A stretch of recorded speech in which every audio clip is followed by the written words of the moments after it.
So last week, as part of this series I'm doing on sound design on analogue mono synths, we looked at making a string patch on the Behringer Crave and how we can reproduce the resonances found within the body and how the strings actually interact and what waveforms they produce. And following on from that, this week I'm going to be looking at making a wind patch on the Behringer Neutron, again another monophonic analogue. It's paraphonic, but meh. And this time we're going to be looking at how wind instruments actually produce those sounds. If you're interested in the strings patch, I'll put a link for that up here. And this is just a part of a mini series I've been doing. I'm also going to be looking at brass patches, for which I'm going to be using the Minimo clone, the Model D. If you haven't already, do subscribe and ring the bell to make sure that you catch the rest of this series, and I hope you find it interesting. Anyway, stick around.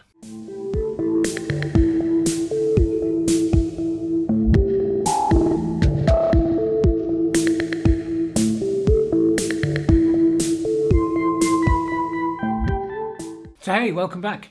That intro I naively shot about 6 weeks ago while running in and out of the studio and grabbing some bits. Since then I've been laid up on my arse with corona, which has been interesting to say the least. Anyways, cracking on with the rest of this series. This time looking at wind. As we saw from the last video covering how to emulate strings, if we have a better understanding of the nature of a sound, then it helps us to learn how better to synthesize it easier and therefore obviously better. After all, what we're looking at here is sound design, where we learn how to actually design the sound we wish to create, rather than just hoping for the best, based either on a best guess scenario or by opting for a handful of age-worn presets.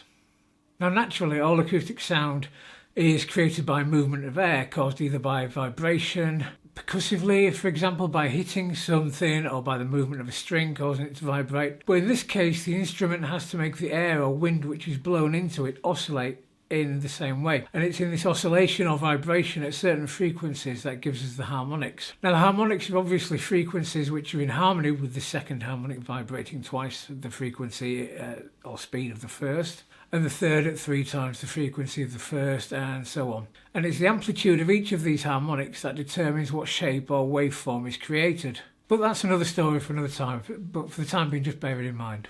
Now, in order for air to oscillate within the tube or the pipe of the instrument, we have to create a series of short bursts of high pressure with our lips. We travel that waves down the inside of the pipe and back up, creating harmonics based on the length of the pipe and the frequency of the fundamental.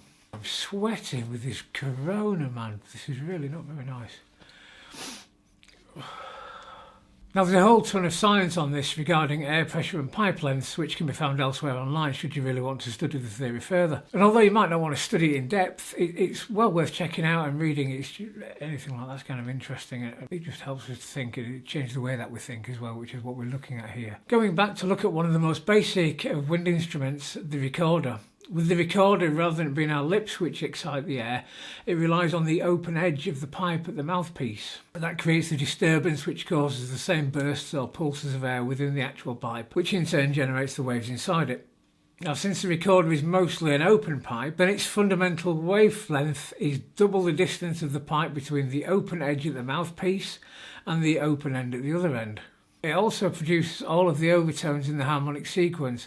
Because of this, we could easily replicate or synthesize that using either a triangle wave or a sawtooth. In an instrument with a reed mouthpiece, then it's the vibration of the air over the reed as it's blown over that creates the burst or pulse of waves, similar to if we just use our lips. If we look at the clarinet as an example of a reed instrument, then one of the other big differences between the recorder and that is that it's closed-ended.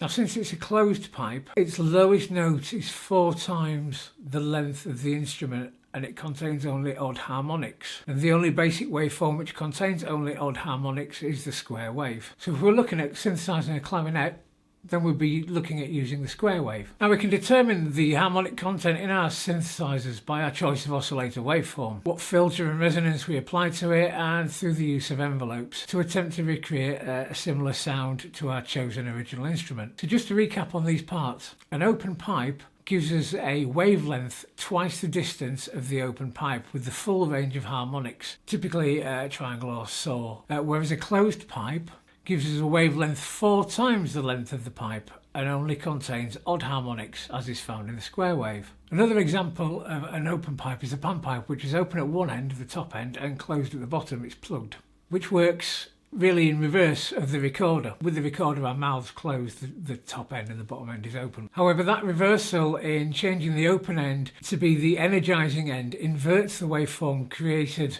meaning that the panpipe gives us harmonics usually found in a square wave. Trying to use a square wave alone, though, won't help us to produce a sound like a panpipe, far from it in fact. If we think about the sound created in the pipe, then we're also hearing a degree of noise from our breath as we blow over the open end, which settles down from that initial burst into a more tonal sound. And we can either remove that noise after the initial burst by having it removed by a filter with the attack set accordingly, or by having the noise controlled by an envelope. Again, this is just something to bear in mind as we think about how we might blow into, say, a flute. A convincing flute sound has a lot going on with it. And depending on what you're hoping to achieve, you're going to find varied results, as there's no such thing as a one-patch-fits-all solution. So the best we can achieve is a few pointers in the right direction, followed by a lot of personal preference tweaking. Similar to the recorder, opening the holes in succession from the end effectively shortens the length of the overall pipe, which raises the pitch a semitone each time. And the physics of this mean that it's impossible for the pipe to sustain any odd harmonics. To produce softer, mellow tones, we tend to use sine waves, and the neutron seems to support this quite nicely, certainly for more woody flute sounds. We can brighten up that sound by experimenting with morphing the waves into triangles, and if we push those waves into sawtooth territory, then you're going to pick up on some really noticeable brass harmonics. But we can cover that more next time, where I'm going to be using the Model D. Now, a sine wave is what we might also start off with if we were wanting to produce a smooth pad sound. Just as a heads up here, if we were going for a clarinet sound, we'd be looking at using the square wave, obviously. So to determine the wave of our flute falling between sine and triangle, that will always be dependent on the amplitude. Again, as mentioned previously, the amplitude determines the actual waveform itself. So let's take a look at the neutron and how we might synthesize a flute sound. If we consider the envelope of the sounds produced by a flute, then it tends to have quite a short attack, as it requires that initial burst of energy to produce a sound. So the amplitude contour is pretty much all or nothing. Obviously, with the neutron, envelope 1 is default routed to the VCA. So here we'd also set the decay pretty much to 0, a long sustain and a fast release. But doing this, though, it can produce quite an unnatural sound.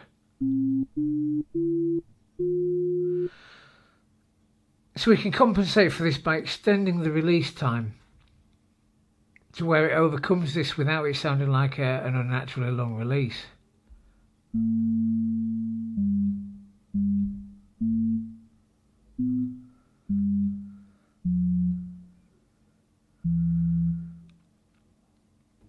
Now, next, regarding the envelope with the amplitude, envelope 1, as I say, is the VCA. Now, as far as the flute's concerned, how hard the player blows into it doesn't make it louder or quieter, but rather sharper or brighter or duller. So we can pretty much use the same envelope settings for the filter, which on the neutron obviously is envelope 2.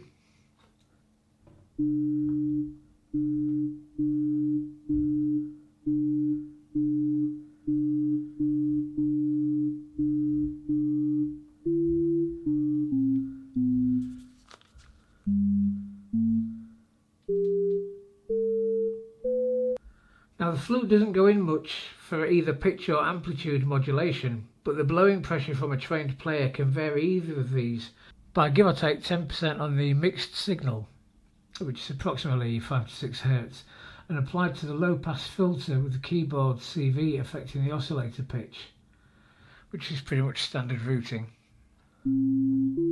Now, the width control knobs here, by the way, are pretty much redundant, as there are no pulse waves in the sound at all.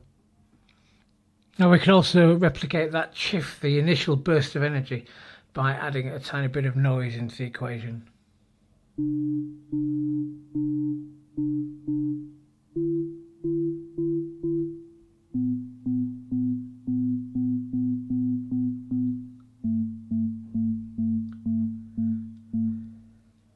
We can also apply a small amount of resonance to brighten the low pass filter without it going too far and sounding too electronic and too synthesized.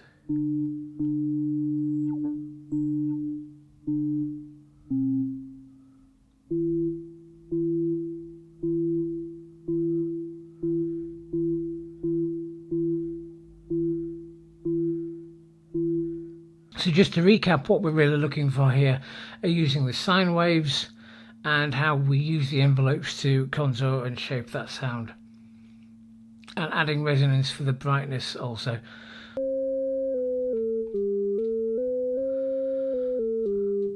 Anyway, I really hope that by looking at the nature of pipes themselves that we've found some way to understand them better and to help us better achieve our desired results.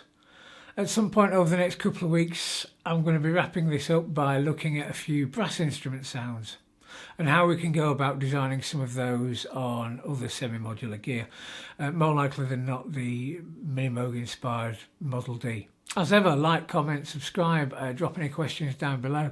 Now, I'm far from an expert on this, it's just information that I found online that I've wanted to share. I find that videos are probably the best way of learning. I'd rather somebody talk to me than I tried reading things from a static page, and I hope that this has helped.